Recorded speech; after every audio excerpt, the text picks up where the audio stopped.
Please welcome Molly Ivins.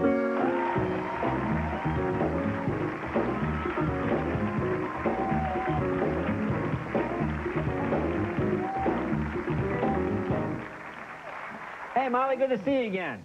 I enjoy your columns very much. Let's get right to it here. What are your favorite stories, you think, of the past?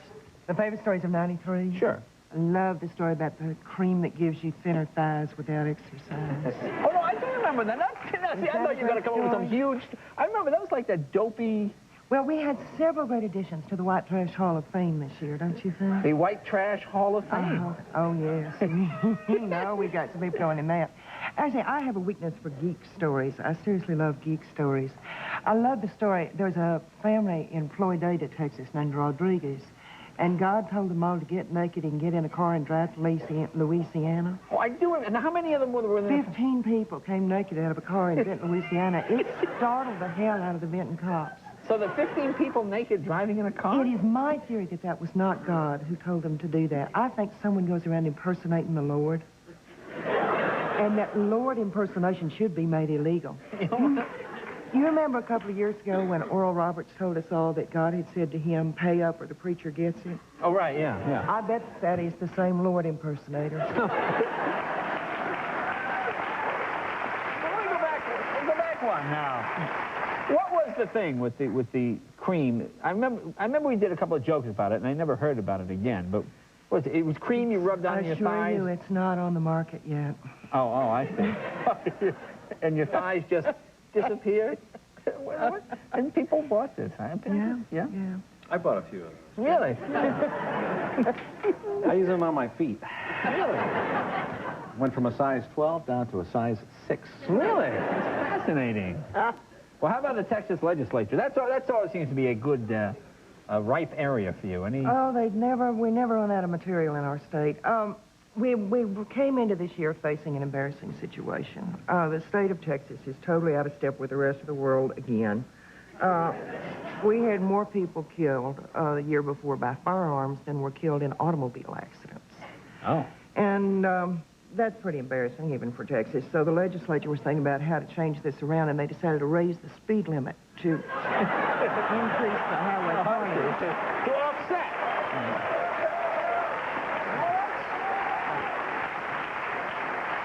Actually, they didn't. They came up with an even better solution. They passed a gun making it legal for everyone in the state of Texas to carry a concealed handgun. And I myself was supporting the bill. I just wanted to add a small amendment saying that anybody who wanted to could carry a concealed weapon as long as he or she would also wear one of those beanies with a propeller on top. Oh, I see. So you would know who had one. Yeah, Now, our old buddy Ross Perot was with us a couple of times, and he seems to have kind of flamed out a little bit after the Gore debate. You follow him. You're right there in Texas. Is it over for him, or where is he? Is he in hibernating? Well, it's a little... I hate to be one of those pundits who makes predictions. I always feel like such a fraud, and I'm not nearly as good as Kevin. Sometimes I'm not even close, Kevin. It would not surprise me. I think he's hooked on the attention. Yeah. And it wouldn't surprise me if he actually went for the Republican nomination next time. Do you think he will? I mean, do you think he would get it? Do you think it's a chance? I really don't know. I think people are, at this point, sort of tired of his act, which is what I always thought would happen. Yeah. It's just like a little bubble of attention that doesn't last long. But if you remember, there was a time last year in the spring of '92 when, based on 6 appearances on national television, Ross Perot was ahead in all the polls for president. Yeah, I do remember that. Yeah. Yeah. So it could turn around again at any time. Yeah. Only a few people have longevity on television. Yes. Tell me about it.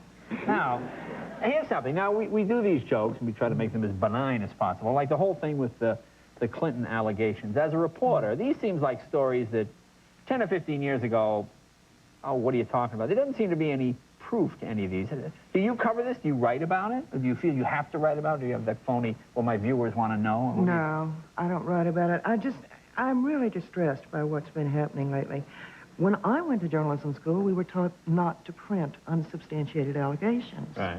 And I was trying to imagine any editor I've ever worked for, me trying to sell them a story like that. Hey, got this great story, 2 Arkansas state troopers, and just because one of them's got a civil lawsuit for fraud, and they're both connected with Clinton's old enemy, Cliff Jackson. I mean, there's an editor in the country would have bought that. Why is the mainstream press letting itself be led around by the tabloids on this stuff? I don't know why that is, but it seems to... Well, it's probably because, you know, my theory is most people don't know anything about Bosnia or Somalia nuclear weapons, but everybody knows somebody that has sort of fooled around or done something. So it's just the kind of story that brings... It's like the Bobbitt case, you know. Right. Every woman goes, aha, well, boy, I felt like doing it. You know, not that you would ever do it, but you just feel like it's something you would, you know. So this is the kind of story you watch a president, and, you know, Jake at the Shell station did it. So did he. Look at that. You know, well, and it's everybody just not sort my of... thing. I mean, I've been covering politics for 25 years, and I think that what people need to know about is in the public record. Right. I think that it is our business what our government does with our money, in our name, and with our children's lives. What they do with their private lives is But not suppose our you didn't like business. him. Suppose it was George Bush. Would you? I know you're not a Bush fan. We went through this. Would you have done the story if it was somebody you didn't like? No, Yeah. no. I really, you know, I think the question is whether or not people in public office are screwing the public. I don't care who they screw in private. But doesn't it sort of flame out? I mean, isn't it a bit like everything else? The story gets out there, people choose to believe it or not believe it, and then it goes away. I mean, there doesn't seem to be any real harm being done here. Oh, I think based you're on wrong. it. Is it? Do you think so? Yeah. Do you think it... Yeah.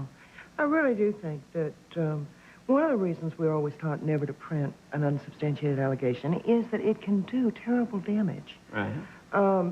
And the one that we were always taught was the hottest potato of all was any allegation of molesting a child. No reputation ever recovers from that. Right. And I am just astonished to see this stuff in print without substantiation. Yeah. They thought Michael Jackson. Yeah. Yeah. Yeah. And furthermore, I think that the press does harm to itself. I mean, credibility is all we've got, and we haven't got much of that.